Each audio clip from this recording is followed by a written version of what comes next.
members of the press. My name is Duncan Okach. I'm an advocate acting in the estate of the former president, the late Daniel Toroitich Arap Moi. Today we were in court to deal with his estate. This is the estate of a very reputable person in this country, the second president of this particular republic. And of course, once someone dies, issues that relate to the distribution of property to his beneficiaries must be brought to court. So that is why, regardless of his status, his estate is actually being deliberated upon in court.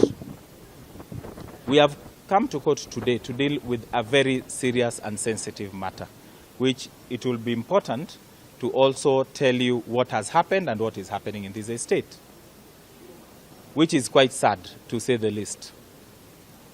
In this particular estate, the former president appointed a senior counsel by the name Jan Mohammed to be the executrix of that estate.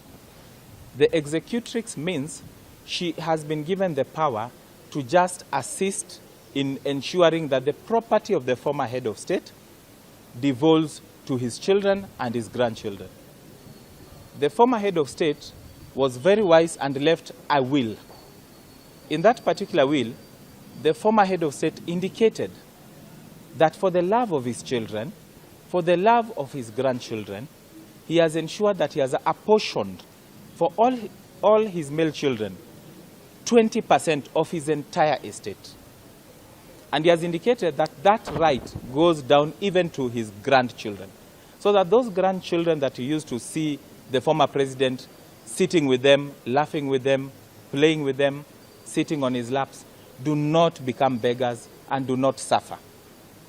But what is happening today is a very sad situation. We have a situation whereby this particular estate is not being dealt with properly. We have a situation where the executrix of this estate, Jan Mohammed, has filed for confirmation of a grant of probate. She has refused to disclose even a penny that the former head of state owned. When you are filing for confirmation of grant, all lawyers will tell you that you must attach a schedule of distribution that shows what is going to who. To this particular extent, the executrix has refused, actually is working against the estate with the blessings of some of the children of the former president or instructions from them, to a point whereby we have our client here by name Faith Moi. She has the youngest grandson of the former president by the name Gift Moi. That youngest grandchild today has been turned into a beggar. That youngest grandchild today is actually begging all Kenyans of goodwill to assist him. He's a 14-year-old boy who needs urgent medical attention, urgent surgery. By the 16th, this boy is supposed to go, 16th of this month, to go for surgery.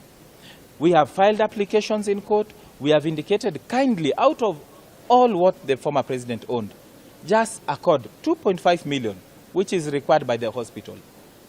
That has been pending in this court for a whole year.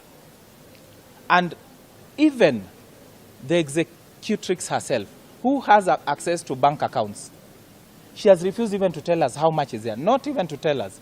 She has refused to even give us even a coin towards the medical attention, very urgent medical attention of this young boy. I'm sure the former president is standing on his grave if this is how people left to deal and to assist in administration of estates are actually dealing with his own estate and his own children. It is a very sad day. Today is a day where we came to court, we have lodged that application, there is no movement. The court even said, let this family sit together through a mediator, a court-appointed mediator. Jan Mohammed refused to attend. She frustrated that process and said she has instructions from her clients. And we wonder who are these clients, if not the family itself. We today are actually, in fact, there's a pay bill number, which is actually, with your permission, I will actually say it, because we are actually now begging, which is number 80 56 27 9. I repeat, 80 56 27 9. And the account is Gift Moi. That is the name of that account. This is a plea to all Kenyans of goodwill. The former president mentored so many people into leadership. So many people who are leaders today, who are, people who can assist. It is a plea to everyone. Let us help this young boy, if ever you are touched. And in terms of even this, we make a plea even to the president of this republic today. This is someone that President Moi considered as family. This is someone who was mentored, and I'm talking to the president directly. You are mentored by Moi. That is a fact. You are a man of good heart. You are a man that called this family family.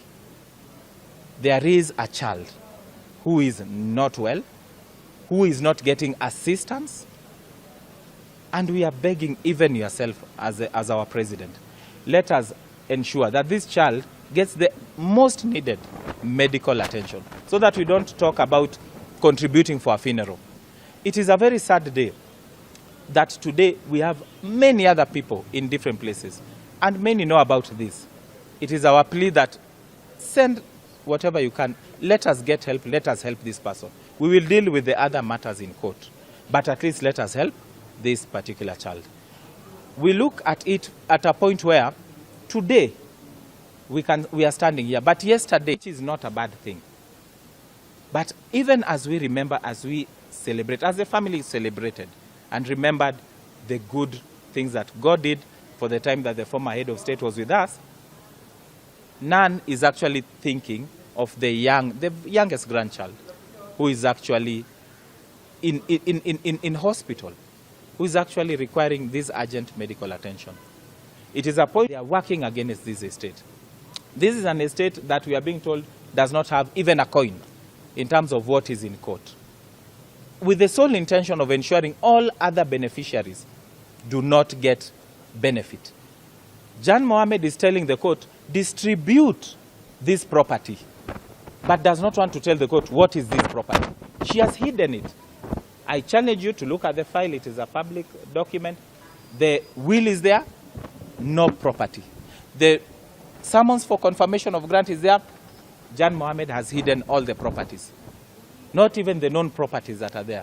And remember, the former head of state was very clear, even from Kabarak itself, these children should have been receiving a benefit.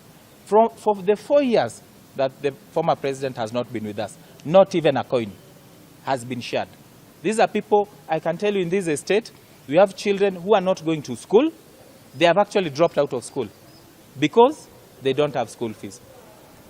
When the head of state himself has sponsored schools, used to sponsor children, his own children are dropping out of school. This is an estate, we have children who are actually being sent away for lack of rent. When the former head of state was there and owned all what Jan Mohammed is hiding, they have actually been sent away because of rent. This is an estate where people are begging for food. Children of the former head of state, grandchildren of the former head of state, with the name Moi, very well written, so that it is so difficult for them to beg when you have a name like that, that a person with the name Moi is coming to beg you. That is the situation they have been reduced to. This is a situation where when people were spending Christmas, were enjoying, majority of these beneficiaries did not enjoy. It is a very sad state of affair. We appeal, and I actually appeal to Jan Mohammed, to her own conscience. I appeal to the children of the former president, Gideon Moi, and the leaders. All of them are leaders, Philip Moi and the rest. We've had leaders in that. You lead by example. We are forced to beg, with the presumption that there is no money. We have formed a WhatsApp group. The family has formed a WhatsApp group. All of them are there. We have actually managed to get how much? 100,000 from all that WhatsApp group where everyone is there. When you have the very last grandchild of this president. It is a sad affair. I appeal to all well-wishers, kindly assist us in this, even as we battle our battles in court. Thank you so much. Faith Moi, wife to Jonathan.